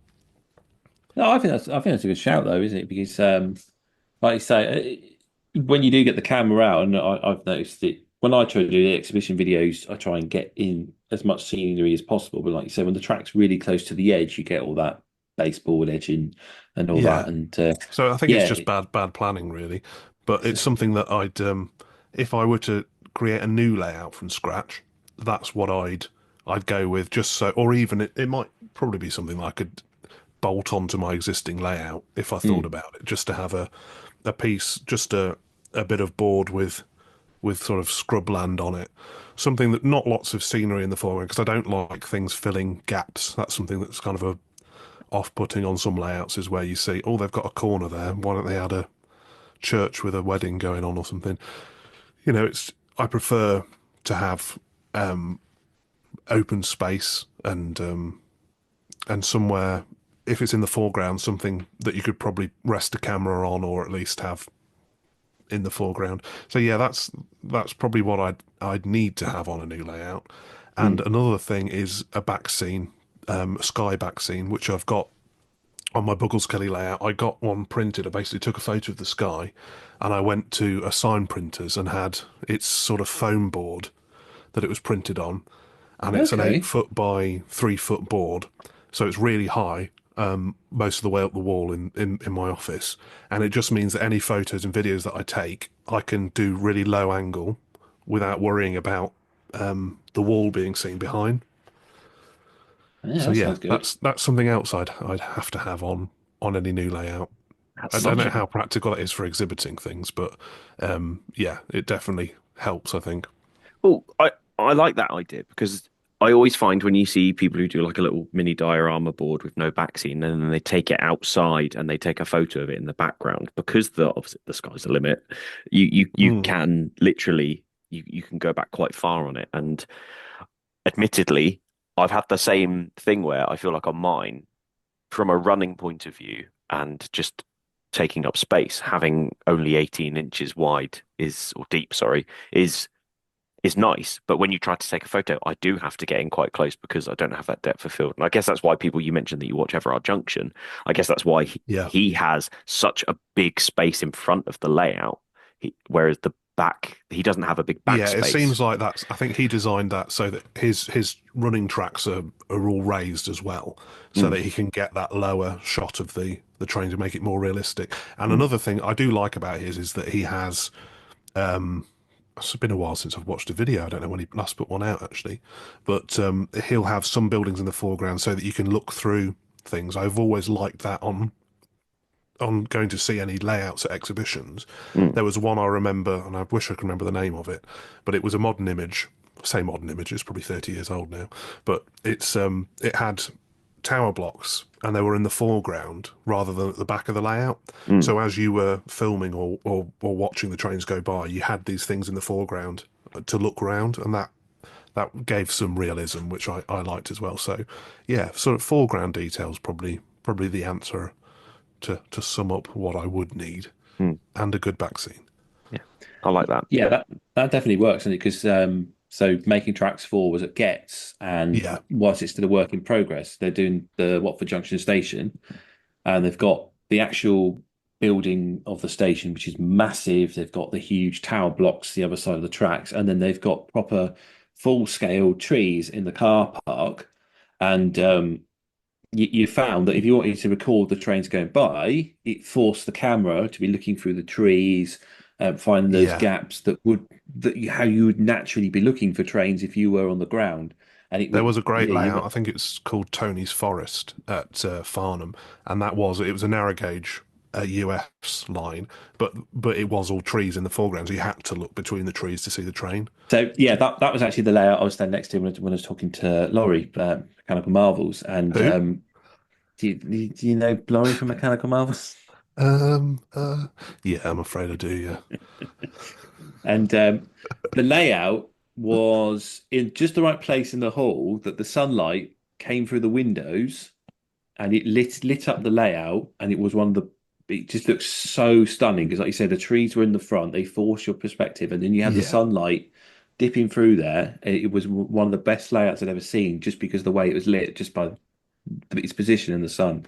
But yeah, it does work really well, doesn't it, when it forces your perspective rather Yeah. than that unnatural clearing at the front that wouldn't be there in real life.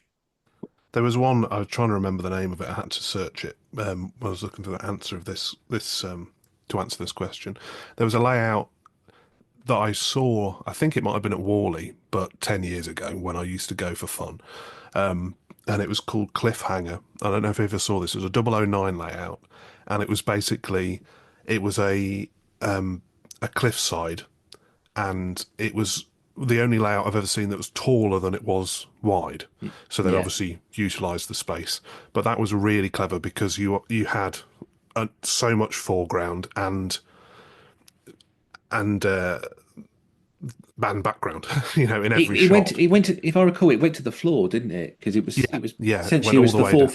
4'2" board had been just turned on its side, hadn't it? And Yeah, it was just covered because I in was thinking cliff that'd and be a really trees. cool diorama to build without Yeah. taking up. Because the issue we have at the shows is you pay for the frontage, And you pay for the table space and stuff, and it can get quite expensive, especially at the bigger shows. So I'm thinking, wonder if I could build something that goes up rather than without taking up too much space on the table.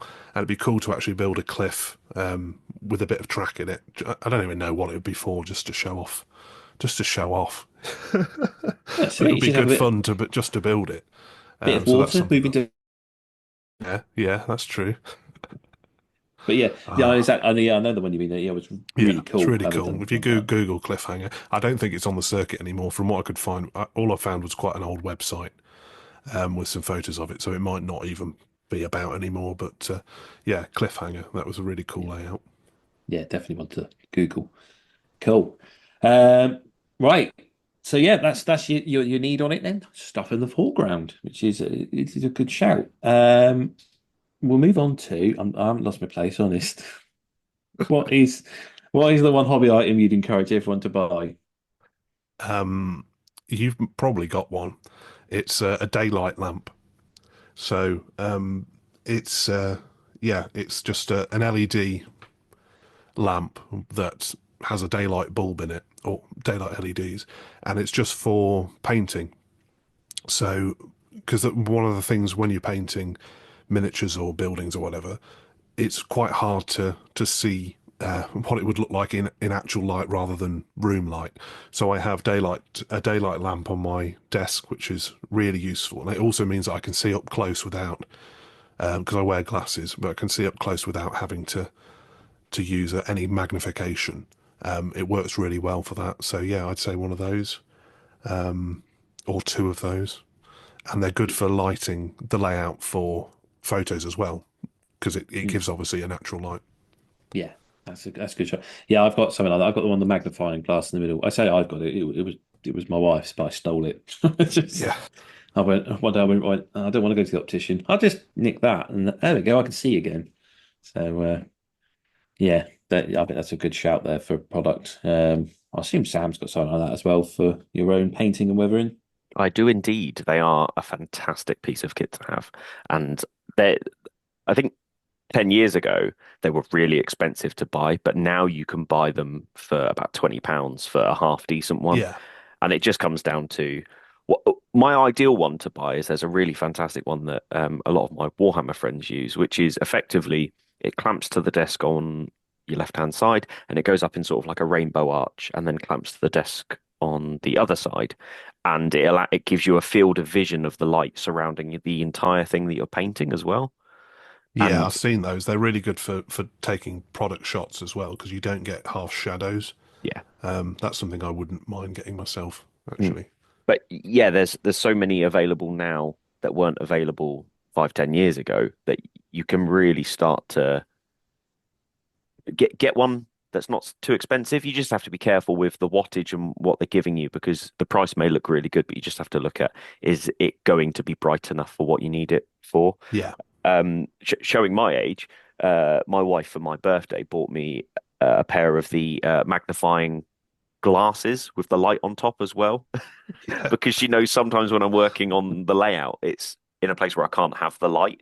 And I was very grateful for it. But she said, "Oh, have you used them yet?" I took a picture of me wearing them, and they are not a flattering thing to wear in any They way, look shape, or like form. the old man from Toy Story when he's painting him up, Yes, restoring Woody. Yeah, that is it. Or like if a superhero franchise was going to make a mole, like a mole bad guy, that's what I always feel like when I'm wearing them. But they are very, brilliant. very handy. Yeah, I probably need something like that. I'm never good with wearing goggles over glasses just because it steams up really Yeah. badly. But yeah, it's a fantastic shout, and I think it's something that any hobbyist who has a desk that they work at, especially, will really benefit from. And Yeah, I think even like lighting on your layout and stuff, there's so many things available now where you can adjust the. So I have my I got for a Christmas present a few years ago. I got it's probably what you'd call an influencer light that you see all the makeup YouTubers wear, and yeah, it's one of yeah. the The circular yes. one. Yeah, And on that, it has temperatures on it as well. So you can set it to cool or warm and stuff like that. And you can go in between, adjust the brightness and things like that. And things like that are so cheap now that you can get yeah, them at a decent price. I think when they first came out, they were £100 for, and at the end of the day, it's an LED light in a circle, but it had the ring, so effectively your phone sat in the center of it, so the light was fully around going in your face. But things like Yeah. that are really Well, handy to you are get. an influencer, of course. Obviously, I mean, Yeah. I don't need to say it because I'm obviously, do you know who I am? But Yeah. yeah, it's very much of that thing. I feel like I have Yeah. been mocked so much in this episode. I'm amazed that you weren't invited to the YouTubers get together at Gets. That's just shocking. So yeah, I think the lamp is a great shout for anyone that doesn't have one. Should definitely get one because one, it's going to save your eyes for one thing, and it is a very useful tool. So yeah, it's a good call there. Right then, you've obviously mentioned that you've used to go to exhibitions for fun, and now you go for business. Do you have a favourite exhibition that you like to attend? And we also like to tack this one on the end. Do you have a favourite layout? And it doesn't have to be an exhibition layout. It can be something you see in the magazine or YouTube or wherever. Yeah. Yeah, I do have a favorite exhibition actually. I tend to go to them for work now. I think I've been to two for fun this year. No, one for fun this year, which was Glasgow, Model Rail Scotland, which is always good. I used to go there quite a bit. 3 or 4 times I've been to that one. But my favourite layout as a punter was Statfold Barn, which I don't know if you've ever been to that, but it's at near Tamworth at Statfold Barn, the narrow gauge railway.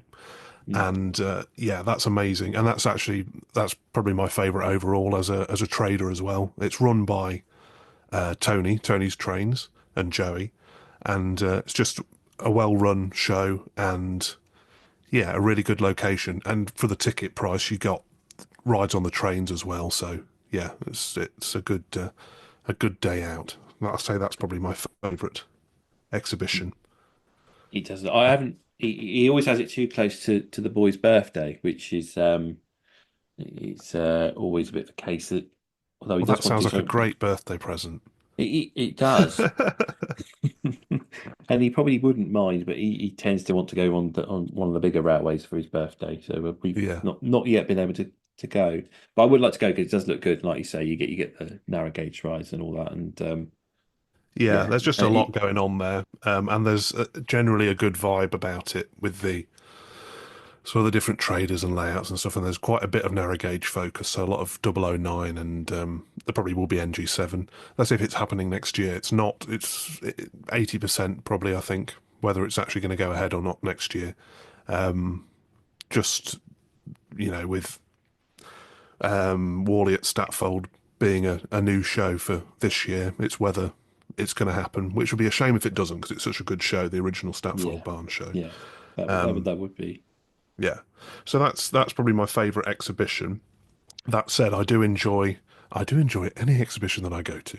Now, as a trader, there's certain ones where you are made to feel very welcome, and they generally tend to be the smaller shows that do these things just for fun. But that said, the bigger shows are welcoming as well. It's just a very different feel.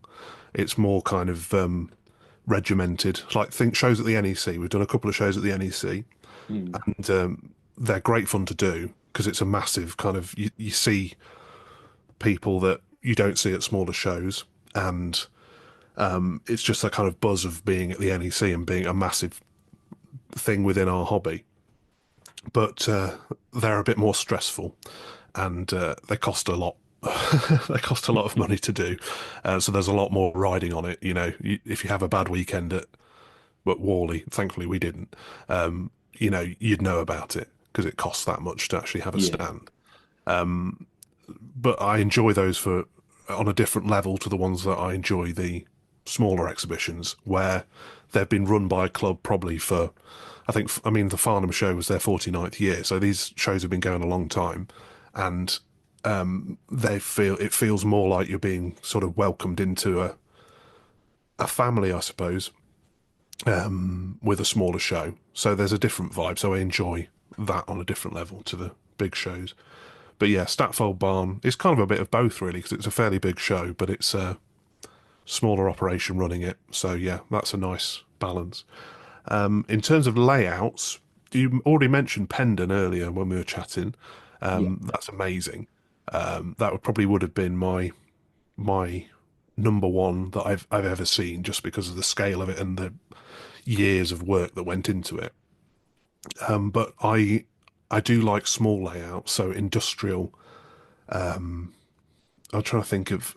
I see so many, and I never remember the names of them. There's the Trinity Dock Street Bridge, which is really really good. I don't know if you've ever seen that. It's a dock scene, obviously, double O, and it's the back scene is all painted, so it's like a almost an abstract painting I think I in have seen this one. lots of Yeah. grey, like grey and black and white. It's almost looks like a black and white layout, but it's a dock scene with a bridge that a turning bridge that doesn't actually turn, but it's almost like a big diorama is the way that I could describe it, with trains coming in little hidden doors at the side. So that's amazing layout.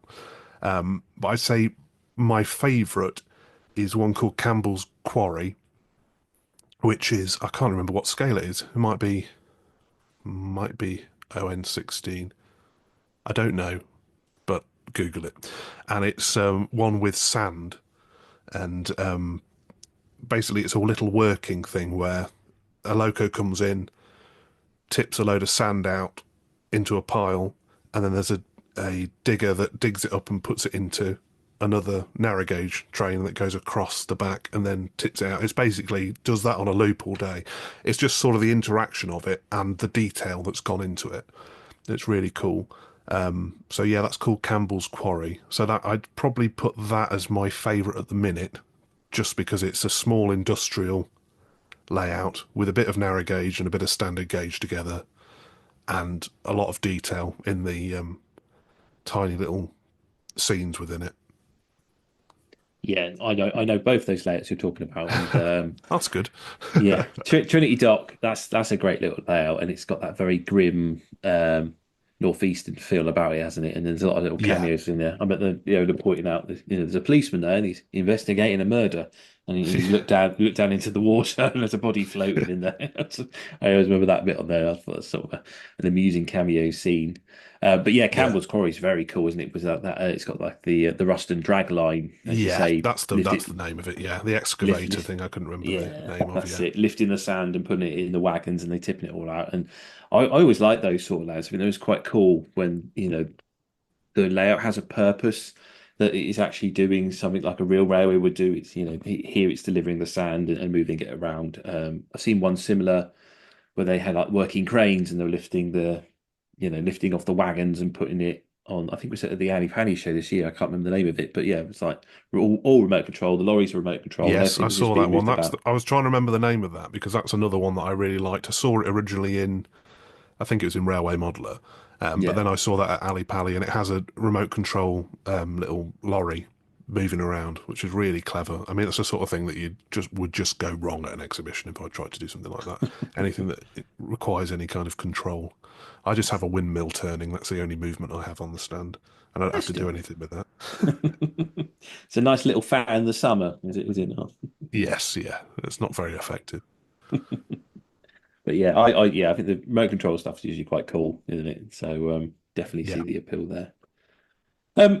Right then, Tom, it's our last question, but obviously before we ask it, I'd just like to say it's been an absolute pleasure talking to you. It's been really enjoyable, and yeah, I'm sure everyone at home has been enjoying this conversation as well. And what will please them is, as we know from the amount of times we've had to keep inviting you to a meeting to carry on recording, it's a nice long one, so that should please them. But for our last question, we'd like to ask you, what's your favourite resource? Well, thank you for having me. My favorite resource, I don't know, YouTube. No, it is YouTube. It's I just kind of find that if I've forgotten how to do something, and there's lots of things that I forget how to do, but just something simple like ballasting, even though I've done it a lot many times. When you come round to doing it, you have to have a little bit of a refresher. Type it into YouTube, and there's no end of people who've done little guide videos on it. Everard Junction, who we mentioned earlier, he's probably the go-to for that because he did a building a model railway series, a bit like Joseph, that model railway guy, who's very good as well. And there's just certain people that I like to just it's my go-to when I think ballasting. Why can't I remember the mix of glue to water or something really simple? So yeah, YouTube would be my go-to resource. And there's I don't know if you follow used to be called Luke Towan, now goes as L Towan, at Boulder Creek Railroad. Basically a diorama builder. And that's she's a Australian modeler and amazing for anything to do with trees and water and stuff like that. So that would be my go-to for that if I've forgotten how to do something, which happens a lot, like I said. I do really like Luke Towan because he Yeah. does have so much stuff available that you can watch and you can learn from. Yeah. I am annoyed that like he started doing his building a model railroad like series and it's like stopped. And I'm like, no, I was really enjoying that. And he hasn't done an episode on it in a while. So I'm sure it will come back, but I was just a little bit like, Yeah, I think a few things have changed because I don't know if you how closely you follow the channel, but Luke came out as trans about 4 months ago okay. as L Towan now, and I think it's sort of I don't know whether I don't know if it sort of just became a change of direction and just took a step back from things. So Mm, I don't know. I'm assuming it's the channel's carrying on. yeah. But yeah, it's I was enjoying that series as well. But there are occasional videos of Simpsons themed dioramas, which are Mm. really cool. But it's been a few months since the last one, so yeah, I think yeah, the channel's just going through some sort of changes and things at the minute. So, Oh, but that well, happens, you know. congrats to L Town then. Like, Yeah. yeah, good for them. Who else do I follow? There's loads of people that I follow on YouTube, just for random little things. Obviously, Charlie Chadwick's good at showing different things. That model railway guy, like I mentioned, Double O'Neill, New Junction, Unlucky Tug, Iron Horse Railways, Jason Jensen Trains. He's a US modeler. He builds kits. He designs kits himself and builds them, and they're really good to watch because he's very good at weathering different materials and things. Yeah, Night Shift is good. Night Shift is sort of he does dioramas. They're military dioramas, but a lot of the techniques are the sort of things that we can use in model railways, and they tend to do things probably a bit better in military modelling. I know I shouldn't say that, but from what I've seen, they go into a bit more detail than most railway modelers do. Not all railway modelers. There's some very good railway modelers. Sorry, Dan Everson. I should have remembered Dan's name. Who puts me to shame by painting 10 figures a day, and I'm like, oh, I managed about two. But yeah, there's some very good railway modelers, but I found that military modelers tends to be, I don't know whether they just put more time into smaller details generally. So it's good to watch them for techniques. So certain YouTubers, like I say, like Night Shift is a good one. But yeah, YouTube is definitely the resource I'd go to.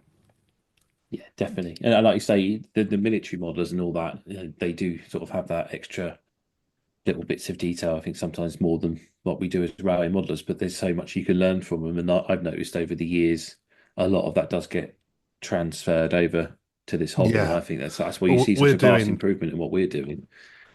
well. Yeah, well, we did Model World Live at the NEC in April, end of April, Mm. and that was a mix of military modelling and railway modelling, and just some of the stuff that they're doing, just the weathering on like tanks and things. I mean, it's amazing. Having you on, Tom's been fantastic because it's been really nice to talk to someone who not only you're a hobbyist like us, but you also do all of your stuff on, I say on the side, but you've got your business and things like that. And I, what you do is so good, but Thank also you. seeing this side of you as a hobbyist as well is refreshing as well. And actually being able to talk to you as a hobbyist is great. So I'm really grateful for having you on, and I'm sure James is as well. Yeah, definitely. Yeah, it's been absolutely wonderful to talk to you. It's been a pleasure. I really enjoy the podcast. Like I was joking earlier, but it does make my Monday morning, Thank you. bearable. Yeah, thank you very much. We like feedback like that. It's very good. So before we go then, Tom, if you just want to shout out how people can find you if they're looking for you, then. Yeah, if you want to find me, my website is buggleskellystation.com, and I'm on all the social media things. Facebook's probably the most active. If you search for Buggleskelly Station, you'll find the page on there. And YouTube, again, Buggleskelly Station. I'm on TikTok at Buggleskelly. I'm on Twitter, confusingly, I'm on Twitter at Photographics UK. Just search for Tom Marshall. Well, it sounds big-headed, but you'll find me. And Instagram, I think if you search Buggleskelly Station, I should come up now. But again, it's Photographics UK, which is my photo colorizing business, which I've also been doing for about 10 years. So yeah, that's why it's a bit confusing. But search for Buggleskelly Station on Google and I'll be there. Excellent stuff. Tom, it's been an absolute pleasure talking to you. Me and Sam are going to take a short break, and if people have worked out, we've got a brand new advert coming up, and then we'll come back with our social media shout outs. I'd skip the advert. Yeah, I would too.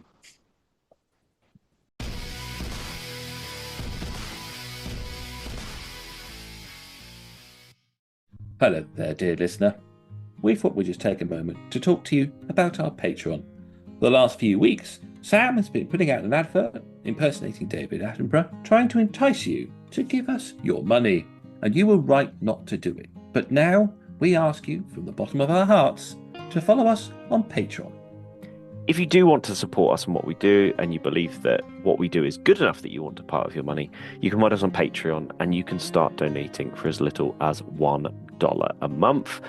It's in dollars, it's in freedom credits, however you want to say it, but eventually it will just take the pounds from your bank account. And if you do want to support James and myself, head on over to Patreon. There's varying levels and tiers that you can do, and there's even a tier where I'll weather stuff for you and James gets the benefit of it. So why not support us on Patreon today? Indeed. And that way we can get new microphones so you can stop complaining that you can't hear us.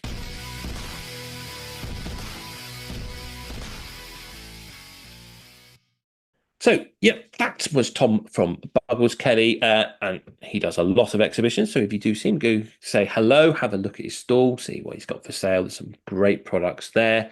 And talking of exhibitions, there are some happening this weekend. So I'll read them out. From Saturday, the 9th of November, the Ipswich Railway Modellers Association is having their exhibition at the Lorraine Victory Hall in Ship Lane, Bramford, Suffolk. On the 9th is also the Fenland Model Railway Club Open Day. This is at the King Edward Community Centre in Cranes Yard Railway Lane, Chatteris, Cambridgeshire. High Wycombe and District Model Railway Society are having the High Wycombe MRX24. This is at the Cressex Community Centre and Social Club in High Wycombe, Buckinghamshire. There's also the Cranswick Green Hutton Cranswick Model Railway Show at the Foreman's Garage Showroom on the main street, Hutton Cranswick, in East Yorkshire. There's the Solihull Model Railway Circle Open Day at the Solihull Scouts Headquarters. That's St Mary's Hop Meadow in Solihull, West Midlands. Southport Model Railway Show Autumn Model Railway Exhibition at the All Saints Church Hall, Park Road, Southport, Merseyside. The Astley Christian Fellow Worshipship Off the Rails, Astley Independent Methodist Church, Manchester Road in Tilsley, Greater Manchester. There's the East Kent Model Railway Society of Whitstable and the Whitstable Model Railway Exhibition. This is the Swalcliffe and Chesterfield Community Centre at 19 St John's Road in Whitstable, Kent. Over the weekend of the 9th and the 10th is the Ashford Model Railway Club Open Weekend. This is the Willsborough Windmill Barn at Mill Lane, Ashford, Kent. Also that weekend is the Barnsley Model Railway Club, and that is the Model Railway Exhibition at Hollyland Leisure Centre at Barnsley, South Yorkshire. We have the Ascla Railway Association, and this is at their Model Railway Exhibition at the Legends Conference Centre at Sunnybank Road in Crewe, Cheshire. Newcastle and District Model Railway Society is also having a show on this weekend, and that's the Jesmond Park Academy at Newton Road, Newcastle upon Tyne, on Tyne and Wear. There's the Hampton Court Model Railway Society at Tolworth Show Train. This is the Tolworth Recreation Centre, Fuller's Way North at Tolford in Surrey. The Cale Rail Society is at Wincanton Model Railway Exhibition, and that's at King Arthur's School, West Hill, Wincanton in Somerset. There's the Ecclesbourne Valley Railway Association at their 19th Wixworth Model Railway Exhibition. This is at the Wixworth Town Hall of Caldwell Street, Wixworth, Derbyshire.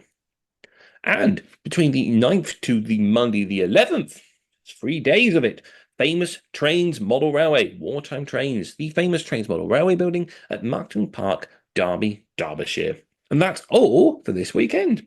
There's quite a lot of shows, but I'm quite enjoying hearing where all these shows are, because you know what? It's showing that the hobby's dying is a load of rubbish. Because the hobby's still going on. I'm quite thankful that this weekend wasn't as long as last weekend. That list went on forever. But yeah, there's exhibitions everywhere. You try to say it's a dead hobby. It's clearly not, isn't it? Look how healthy it is. Look how many clubs and societies are putting on shows, showing off their modelling skills, their layouts, and yeah, long may it continue. Cool. Right, that's our exhibition shout outs. Shall we do our social media shout outs? So my pick for this week is Station Road. Now, I'd be surprised if you haven't heard of Station Road, but you'll certainly know it if I tell you that the owner of it is from New Zealand. So Julian, who has the Station Road Model Railway YouTube channel, is a graphic designer by trade, so does some fantastic work with the scenery and the buildings that he creates for his layout. He also does laser cutting, so he creates MDF. He's just recently finished doing a viaduct area, which looks great. And his hobby, how he models, I really enjoy it. So I think if you get a chance, go and watch Station Road Model Railway. I don't think you'll be disappointed. No, definitely not. No, it's a great little channel, isn't it? So yeah, a nice shout out there, I'd say. Excellent. James, what have you got for us today? Well, I have got, it was another one recommended to me by the old YouTube algorithm. I watched a few videos and I really enjoyed it.